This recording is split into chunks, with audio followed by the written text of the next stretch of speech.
Good afternoon, everybody. I'm Rolene Marks. This is the Israel Brief, brought to you as always by Lay of the Land. And I want to thank you all for the amazing messages I'm receiving from near and far, wishing me better. I'm still not 100%, but I'm going to take it easy this weekend. I'm going to rest up so I am back in full form for you guys, our incredible Israel Brief community on Monday. Before we take a break for the weekend, let's take a look at those top stories. It is day 293 of Israel's war with Hamas, following the atrocities committed by Hamas and other terror organizations when they invaded Israel on the 7th of October. To date, we have 115 hostages that we want to see returned home immediately. So that brings me to our top story, and the IDF and the Shin Bet announced that they have retrieved the bodies of 5 hostages. The bodies were retrieved from Khan Yunis in southern Gaza in a military operation, and they include Mia Goren. Mia was a 56-year-old kindergarten teacher from Kibbutz Nachal Oz. There is a beautiful, beautiful picture of her circulating on social media of her holding baby Kfir Bibas.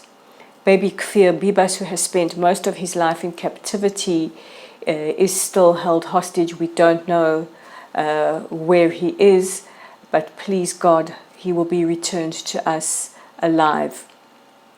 Oren Golden, 33, from Kibbutz Nir Yitzchak. Ravid Katz, 51, from Kibbutz Nir Oz. Sergeant Kirill Brodsky, 19 years old, who fell in defense of the State of Israel fighting on the 7th of October. And Staff Sergeant Tomer Yaakov Achimas, just 20 years old, from Lechavim. It is a sacred duty to redeem the captive, and the Shin Bet released pictures earlier today showing parts of the operation, saying that words cannot describe to them just how important it is to bring these hostages home. May their memories forever be blessed. Our thoughts, our prayers, and our love is with their devastated families. But we now can bring them home for the sacred task of Kever Yisrael, of burial in the State of Israel, a dignified burial where they may rest at peace. Last night, Prime Minister Bibi Netanyahu addressed the Congress for the 4th time. He is the only other world leader to ever have addressed Congress 4 times, the second to Winston Churchill during those war years. And there are a lot of takeaways, but permit me just to get onto my soapbox for a minute, because like him or loathe him, and there are many different opinions about Prime Minister Netanyahu, especially here in Israel, where I must say his approval rating is very low, and the majority of the country wanting to retire from politics as soon as this war is over. However, when the elected leader of the State of Israel addresses Congress at the invitation with bipartisan agreement, it is extremely insulting not just to the Prime Minister, but to us, the people of Israel, to not have the Vice President Kamala Harris present in the room, along with former Speaker Nancy Pelosi and several other lawmakers. Pelosi's excuse was that he was not speaking about the hostages or a hostage deal, and those who love Israel, just like she does, just couldn't be present in the room. The Vice President was at an engagement with sororities, and as for the lawmakers who weren't there, it's an appalling slap, not just to the Premier, but to us, the people of Israel. Accompanying the Prime Minister was Noa Argamani, who's a former hostage, and her father. The families of hostages, our brave soldiers, 2 of whom have lost limbs, and all four of them, who represent a cross-section of Israeli society. A Holocaust survivor who is a bereaved father who lost his son, who has fallen in defense of the state of Israel. To stand in the room would have been to respect them. And whatever issues you have with the Prime Minister, although he will meet today with Vice President Harris, President Biden, and Republican nominee Donald Trump, it is a slap to the faces of us in Israel.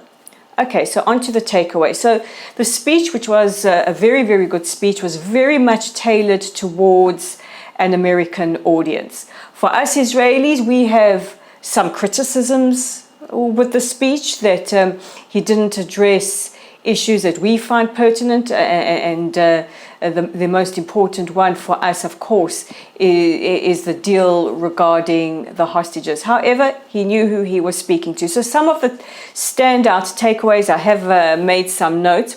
First of all, was the parallel that he drew to historic events like 9/11, like Pearl Harbor, saying like those days of infamy, the 7th of October is our day of infamy.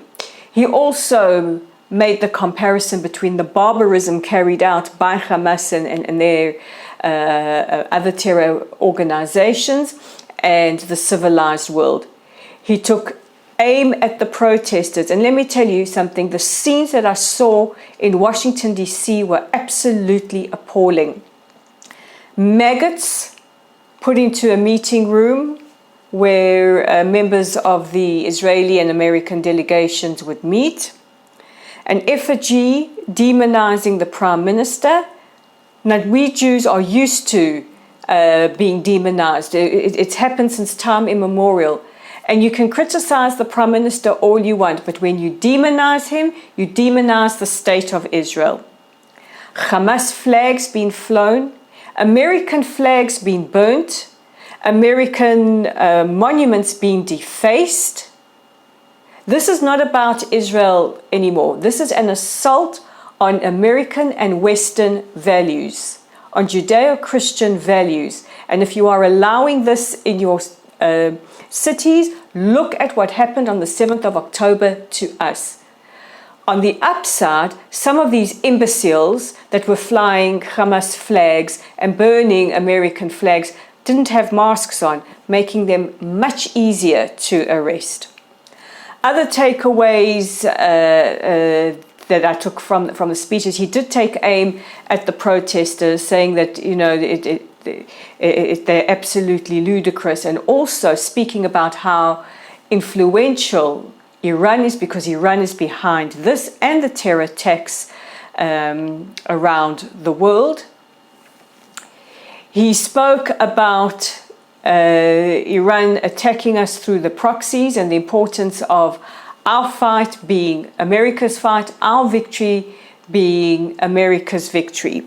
And very importantly, he spoke about his plans for the day after, or his vision for the day after, rather. This is the day after the war, what will happen to Gaza. And he spoke about a de-radicalized, demilitarized zone. He said Israel will have no choice but to have some security presence. And some reports in the media today say that Dalan, the exiled leader from Gaza, is a likely replacement leader for the Gaza Strip after the war. Please excuse me if I'm stalling a bit with my words. I'm not feeling 100%, but I do want to get all these points out. And he did say that he will not rest till he brings all the hostages home, and said that as he was speaking, a deal or negotiations were taking place. And he stressed time and time again the forever bonds, the indisputable bonds, the ironclad bonds between the United States of America and the state of Israel. And he spoke to multiple ovations. The one dissenter in the room was Rashida Tlaib from the Democratic Party, holding up what looked like a ping pong paddle that said war criminal. Of course, she has been the subject of many an amusing meme, and you can find them all online. So the takeaway from that was that it was a good speech, very, very much a speech tailored for the American audience, but he was in the House of Congress, and we will see how his conversations go with Harris, Biden and Trump today. But what he did say is he ended with the words of Winston Churchill. Winston Churchill said, give us the tools and we'll finish the job. And Prime Minister said, give us the tools more quickly and we'll finish the job quicker. So that was the Prime Minister's speech last night. Foreign Minister Katz has written to his French counterpart Stéphane Séjourné, warning of the possibility of Iranian attacks on Israeli athletes at the Olympic Games, which open tomorrow. The foreign minister warned that this places the security and it creates worries about France and Israel's shared commitment to security very, very much in the consciousness. And we are concerned. Yesterday there was a small event with President Herzog where he was not allowed off his plane for a short period before given the all clear. And of course we are very, very concerned about the safety of Israeli supporters and of course our athletes. There have been death threats to our flag bearers as well as to our Olympic team. And as for those posting revolting messages on the Lay of the Land Facebook page, yesterday somebody wished us an Olympics like 1972. I'm going through all your comments, and while I don't like to censor people's right to the freedom of speech, I will not have pro-Hamas, pro-terrorism supporters on our page, so you have all been roundly reported and blocked. And finally, President Herzog visited the Israeli pavilion at the Olympic Village, where he addressed the athletes. He placed a mezuzah on the door and he spoke very movingly about how they represent the best of us, and that how some of our captives, some of our hostages, might have a chance to see them on TV and the strength that it will give them. He also spoke accompanied by two Israelis who lost their loved ones in the Munich Olympics when 11 Israelis competitors and their coaches were brutally slaughtered by Palestinian terrorist group Black September. He spoke about how their presence at these Olympic Games are a victory over those dark 1972 games. And I'm going to end off this broadcast before we get into the question of the day by wishing our Olympic team everything of the best. I will be supporting Team Israel. I know many of you will as well. To Team Israel, if any of you are watching, you represent the absolute best of us. We are so proud of you. You already are winners in our eyes. We would love you to bring home the medals, and we hope that you go for gold and you bring home as many golds as possible. But you are already winners for us because you compete with dignity, with style, with grace, and you represent us magnificently. For those of you out there who are wishing harm on Israel, take it to the mat. And so for our question of the day, it comes to me from somebody wishing to remain anonymous, asking how I get through reporting this. It's very, very difficult, but like our boys and girls out there defending us 24/7, we journalists are recording history, and we have a sacred duty to speak on those who cannot speak on behalf of themselves. And with that, I'm going to wish you a wonderful Shabbat. Don't forget to follow us online at layoftheland.online, Facebook at Lottel's site, YouTube at the Israel Brief, X at Lay of the Land 5. Shabbat Shalom. Have a wonderful weekend. Take care of yourselves. Take care of each other. Thank you for taking care of me. Bye for now.